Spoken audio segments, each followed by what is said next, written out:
അങ്ങനെ അലീനയെ എല്ലാ ജോലികളും ഏൽപ്പിച്ച് വൈജയന്തി ബാങ്കിലേക്ക് പോവാട്ടോ. ബാലചന്ദ്രൻ ഉണ്ണാൻ വരും, ഊണെടുത്ത് കൊടുത്തേക്കണം എന്ന് പറഞ്ഞിട്ടാണ് പോകുന്നത്. ഞാൻ പോയി കഴിഞ്ഞാൽ ഗേറ്റും കതകൊക്കെ അടച്ചിട്ടേക്കണം എന്നൊക്കെ പറയുന്നു. അങ്ങനെ മുത്തശ്ശി പറയുന്നുണ്ട്, മോള് പോയി ഗേറ്റും കതകൊക്കെ അടച്ചിട്ട് വാ, ഞാൻ തന്നെ കഴിച്ചോളാം എന്ന് പറഞ്ഞ് അവളുടെ കയ്യിൽ നിന്ന് ഭക്ഷണം വാങ്ങിക്കുക കേട്ടോ. അങ്ങനെ അലീന കതകൊക്കെ അടയ്ക്കാനായിട്ട് പോകുന്നതാണ് കാണിക്കുന്നത്. പിന്നീട് ലാസ്റ്റ് ഇന്നലത്തെ എപ്പിസോഡിൽ കാണിച്ചത് ബാലചന്ദ്രൻ ഭക്ഷണം കഴിക്കാൻ വരുന്നതും കതക് തുറന്നു കൊടുക്കുന്ന അലീനയും കാണിച്ചുകൊണ്ടാണ്. അങ്ങനെ ബാലചന്ദ്രൻ ഭക്ഷണം കഴിക്കാൻ വന്നേക്കാട്ടോ. അങ്ങനെ ഭക്ഷണം കഴിക്കാൻ വന്നിട്ട് ബാലചന്ദ്രന് എല്ലാ ഭക്ഷണമൊക്കെ അലീന വിളമ്പി കൊടുക്കുന്നുണ്ട്. അതൊക്കെ വളരെ ആസ്വദിച്ച് തന്നെയാണ് ബാലചന്ദ്രൻ കഴിക്കുന്നത് കേട്ടോ. കഴിക്കുമ്പോൾ അവളുടെ പാചകത്തെ പറ്റി പ്രശംസിക്കുകയും ചെയ്യുന്നുണ്ട്. നന്നായിട്ടുണ്ട്, ഇതൊക്കെ നീ എവിടെ നിന്നാണ് പഠിച്ചത്, നല്ല ടേസ്റ്റ് ഉണ്ട് കഴിക്കാനായിട്ട് എന്നൊക്കെ പറയാണ് ബാലചന്ദ്രൻ. അപ്പോൾ അലീന പറയുന്നത്, ഇതൊക്കെ ഞാൻ അവിടെ സ്നേഹനികേതനത്തിൽ ഉണ്ടാക്കുമായിരുന്നു, ചില സമയത്തൊക്കെ ഞാനും ഭക്ഷണം തയ്യാറാക്കാൻ കൂടുമായിരുന്നു, അങ്ങനെയാണ് ഞാൻ പഠിച്ചത് എന്നൊക്കെ പറയാണ് അലീന. എന്തായാലും സംഭവം അടിപൊളിയായിട്ടുണ്ട്, നല്ല ടേസ്റ്റ് ഉണ്ട്, ഇനിയിപ്പോൾ നല്ല ഭക്ഷണം കഴിക്കാമല്ലോ എന്നൊക്കെ പറഞ്ഞ് അലീനയെ ഒന്നുകൂടി പുകഴ്ത്തി ഇങ്ങനെ സംസാരിക്കുക കേട്ടോ. ഞാൻ തമാശ പറഞ്ഞതല്ല, ഇയാളെ പുകഴ്ത്തി പറഞ്ഞതുമല്ല, ഉള്ള കാര്യം പറഞ്ഞതാണ്. എന്തായാലും ഭക്ഷണം സൂപ്പറായിട്ടുണ്ട്, എനിക്ക് ഒരുപാട് ഇഷ്ടപ്പെട്ടു എന്ന് പറയാണ് ബാലചന്ദ്രൻ. അപ്പോൾ ചോദിക്കുന്നുണ്ട്, രാവിലെ വൈജ ഒന്നും പറഞ്ഞില്ലേ ഭക്ഷണം കഴിച്ചിട്ട് എന്ന് ചോദിക്കുകയാണ്. അമ്മയ്ക്ക് ഒരുപാട് ഇഷ്ടപ്പെട്ടു, ഭക്ഷണം നല്ല ടേസ്റ്റ് ഉണ്ടെന്ന് പറഞ്ഞു, കൊള്ളാമെന്ന് പറഞ്ഞു എന്ന് പറയട്ടോ. അമ്മയൊന്ന് ചോദിക്കുകയാണ്. അയ്യോ അല്ല സാർ, ഞാൻ ഉദ്ദേശിച്ചത് കൃഷ്ണമോളുടെ അമ്മ എന്നുള്ള രീതിയിലാണ് എന്ന് പറയട്ടോ. നിന്റെ അമ്മയാവാനുള്ള പ്രായമൊക്കെ വൈജയ്ക്ക് ഉണ്ട്, നിന്റെ അച്ഛനാവാനുള്ള പ്രായം എനിക്കുണ്ട്, നിനക്ക് വേണമെങ്കിൽ അമ്മ അച്ഛൻ എന്നൊക്കെ വിളിക്കാം, പക്ഷേ അതൊന്നും വൈജ സമ്മതിച്ച് തരത്തില്ല കേട്ടോ എന്നൊക്കെ പറയട്ടോ. ഞങ്ങൾക്കിപ്പോൾ 3 മക്കളുണ്ട്, അതിൽ ഒരു മകളായിട്ട് നിന്നെ കാണുന്നതിൽ എനിക്ക് യാതൊരു വിരോധവും ഇല്ല എന്നൊക്കെ ബാലചന്ദ്രൻ പറയാട്ടോ. എൻ്റെ മകളെ പോലെ തന്നെയാണ് ഞാൻ നിന്നെ കാണുന്നത് എന്നൊക്കെയാണ് പറയുന്നത്. അതൊക്കെ കേട്ടിട്ട് ഭയങ്കര സന്തോഷം തോന്നുകയാണ് അലീനയ്ക്ക്. അങ്ങനെ ഭക്ഷണമൊക്കെ കഴിച്ചതിന് ശേഷം ബാലചന്ദ്രൻ ഒരു അരമണിക്കൂർ വിശ്രമിച്ചിട്ടാണ് പിന്നീട് കടകളിലേക്ക് പോകുന്നത് കേട്ടോ. അതേസമയം അലീന എല്ലാ സാധനങ്ങളും പ്ലേറ്റൊക്കെ എടുത്ത് കൊണ്ടുപോയി ക്ലീൻ ആക്കിയതിന് ശേഷം മുത്തശ്ശിയുടെ അടുത്തേക്ക് പോവുകയാണ്. മുത്തശ്ശിയുടെ അടുത്ത് നിന്നിട്ട് സംസാരിക്കുക കേട്ടോ. അപ്പോൾ മുത്തശ്ശി ചോദിക്കുന്നുണ്ട്, ബാലചന്ദ്രൻ കഴിച്ചോ മോളെ എന്ന് ചോദിക്കുകയാണ്. കഴിച്ചു മുത്തശ്ശി. എന്ത് പറഞ്ഞു, നിന്റെ ഭക്ഷണം കഴിച്ചിട്ട് എന്ത് അഭിപ്രായം പറഞ്ഞെന്ന് ചോദിക്കുമ്പോൾ ഒരുപാട് ഇഷ്ടപ്പെട്ടു, നല്ല അഭിപ്രായമാണ് പറഞ്ഞത് എന്ന് പറയട്ടോ. നല്ല മനുഷ്യനാ മോളെ അയാൾ, അവൻ ഇത്രയും നല്ലൊരു ഭർത്താവിനെ കിട്ടിയതാണ് എൻ്റെ മോളുടെ ഭാഗ്യം എന്നൊക്കെ പറയാണ് മുത്തശ്ശി. പിന്നീട് മുത്തശ്ശി ബാലചന്ദ്രനും അതുപോലെ വൈജയന്തിയും തമ്മിലുള്ള കല്യാണം കഴിക്കാനുണ്ടായ സാഹചര്യമൊക്കെ പറയാട്ടോ. ബാലചന്ദ്രൻ ഞങ്ങളുടെ വീട്ടിലെ ഒരു ആശ്രിതനായിരുന്നു മോളെ, ബാലചന്ദ്രൻ്റെ അച്ഛൻ വീട്ടിലെ കാര്യസ്ഥനായിരുന്നു, എന്ത് കാര്യത്തിനും അദ്ദേഹം ഉണ്ടായിരുന്നു, ഓടിയെത്താൻ ഒരു വിളിപ്പാടകലെ. ഞങ്ങളുടെ വീട്ടിൽ ഊണ് കഴിച്ചിട്ടാണ് ബാലചന്ദ്രൻ വളർന്നത്, അങ്ങനെ ഒരു ആളായിരുന്നു. എന്ത് കാര്യത്തിനും നമുക്ക് പെട്ടെന്ന് ചെന്ന് പറഞ്ഞിട്ടുണ്ടെങ്കിൽ അത് അതേപോലെ ചെയ്തു കൊണ്ടുവരുമായിരുന്നു ബാലചന്ദ്രൻ. അങ്ങനെ ഒരു സഹായിയായിരുന്നു ബാലചന്ദ്രൻ എല്ലാ കാലത്തും. പിന്നീടാണ് എല്ലാം മാറി മറിഞ്ഞത്, പിന്നീടാണ് എല്ലാ തകിടം മറിഞ്ഞത് എന്നൊക്കെ പറയണം മുത്തശ്ശി. അപ്പോൾ വീട്ടിലെ ഒരു വേലക്കാരൻ, അതായത് ഒരു കാര്യസ്ഥൻ്റെ മകനായിരുന്നു ബാലചന്ദ്രൻ. അപ്പോൾ അലീന ചോദിക്കുന്നുണ്ട്, അങ്ങനെയുള്ള ഒരാൾക്ക് പിന്നെ എങ്ങനെയാണ്? അപ്പോൾ മുത്തശ്ശി പറയുന്നുണ്ടായിരുന്നു, അവർക്ക് ഒന്നും ഉണ്ടായിരുന്നില്ല, സാമ്പത്തികമായിട്ട് അവർ വളരെ പിന്നോട്ടായിരുന്നു, ഞങ്ങൾ കൊടുക്കുന്ന എന്തെങ്കിലുമൊക്കെ ആയിരുന്നു അവർ കഴിച്ചുകൊണ്ടിരുന്നത്, ഞങ്ങൾ കൊടുക്കുന്ന വസ്ത്രങ്ങളായിരുന്നു അവർ ധരിച്ചുകൊണ്ടിരുന്നത്, അത്രയും സാമ്പത്തികമായിട്ട് പിന്നോട്ട് നിൽക്കുന്ന ഒരു കുടുംബമായിരുന്നു എന്നൊക്കെ വളരെ നല്ല അഭിപ്രായം തന്നെ കേട്ടോ പറയുന്നത്. സാമ്പത്തികമായിട്ട് ഇച്ചിരി മോശമായിരുന്നു എന്നല്ലാതെ വേറെ മോശമായിട്ടൊന്നും പറയുന്നില്ല. ബാലചന്ദ്രൻ്റെ അച്ഛനും തന്നെ നല്ല മനുഷ്യനായിരുന്നു, ബാലചന്ദ്രനും അമ്മയും സഹോദരിയും അടങ്ങുന്നതായിരുന്നു അവരുടെ കുടുംബം. ആ സഹോദരിയെ വിവാഹം കഴിപ്പിക്കാനൊക്കെ ഞങ്ങൾ ഒരുപാട് സഹായിച്ചിട്ടുണ്ട് എന്നൊക്കെ മുത്തശ്ശി പറയുന്നത് കേട്ടോ. അപ്പോൾ അലീന ചോദിക്കുന്നത്, പിന്നെ എങ്ങനെയാണ് ഇത്രയും വലിയ വീട്ടിലെ ഒരേ ഒരു പെൺകുട്ടിയെ അദ്ദേഹത്തിന് വിവാഹം കഴിച്ചു കൊടുത്തത്, സാറിന് വിവാഹം കഴിച്ചു കൊടുത്തത്, അതിനുണ്ടായ സാഹചര്യം എന്താണെന്നൊക്കെ ചോദിക്കട്ടോ.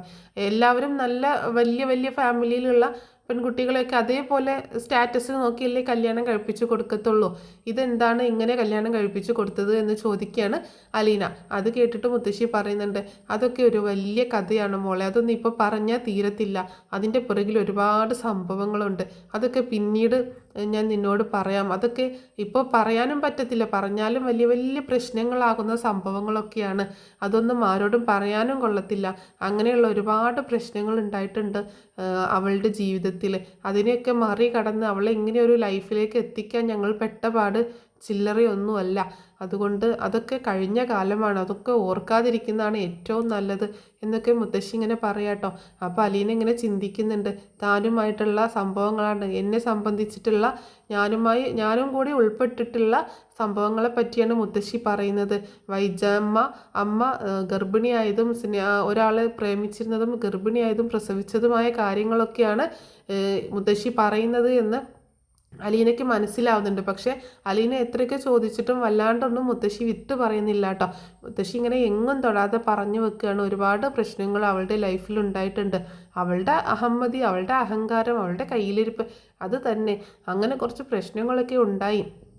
അതിൽ നിന്നൊക്കെ എങ്ങനെയൊക്കെയോ അവളെ തലയൂരിക്കൊണ്ട് അവളുടെ അച്ഛനും ചേട്ടന്മാരും ഒക്കെ കൂടി ചെയ്ത പണിയാണ്. എങ്ങനെയൊക്കെയോ അവളെ അതിൽ നിന്ന് ഊരിയെടുത്തു, അല്ലാണ്ട് എന്ത് പറയാനാ എന്നൊക്കെ പറയാട്ടോ.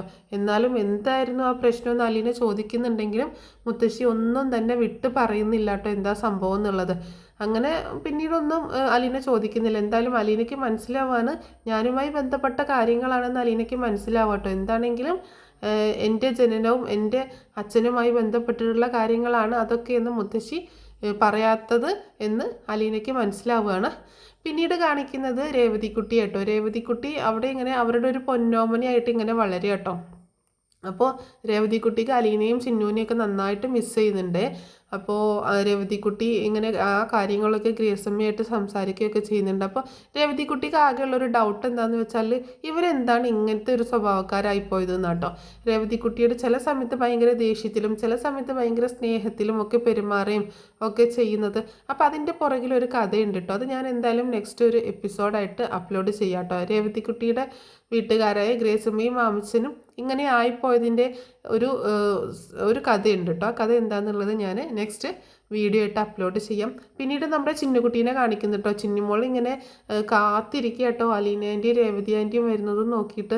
അപ്പോൾ ചിന്നുകുട്ടി ഇങ്ങനെ പുറത്തേക്ക് ദൂരേക്ക് കണ്ണും നട്ടിങ്ങനെ നോക്കിയിരിക്കുന്നത് കണ്ടിട്ട് സിസ്റ്റർ വന്ന് ചോദിക്കുന്നുണ്ട്, എന്താ ചിന്നുമോളെ ഇവിടെ ഇരിക്കുന്നത്, ചിന്നുകുട്ടി എന്താ അവരുടെ കൂടെ കളിക്കാൻ കൂടാത്തെ, കൂട്ടുകാരോട് പിണങ്ങിയോ എന്നൊക്കെ ചോദിക്കുകയാണ്.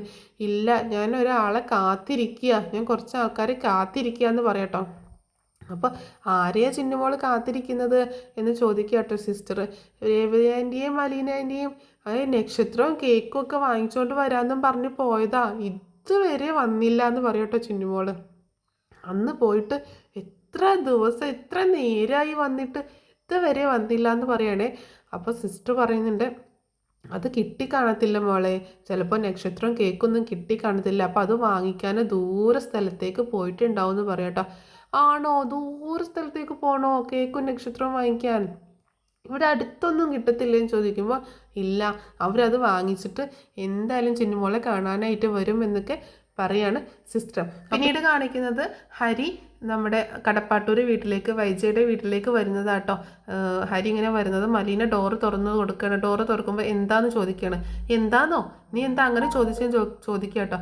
എന്താ ഇവിടെ ഞാനും മുത്തശ്ശിയും മാത്രമേ ഉള്ളൂ, അതുകൊണ്ടാണ് എന്താ ഈ സമയത്ത് വന്നത് എന്ന് ചോദിച്ചതാന്ന് ഹരി പറയാട്ടോ. ഇവിടേക്ക് വരാൻ എനിക്ക് സമയവും കാലമൊക്കെ നോക്കണോ, ഇത് എൻ്റെയും കൂടി വീടാന്ന് പറഞ്ഞിട്ട് ഹരി അകത്തേക്ക് കടക്കാൻ ശ്രമിക്കുമ്പോൾ പറ്റില്ല, ഇവിടെ ഞാനും മുത്തശ്ശിയും മാത്രമേ ഉള്ളൂ, അതുകൊണ്ട് ഇങ്ങോട്ടേക്ക് വരാൻ പറ്റില്ല എന്ന് പറയട്ടോ.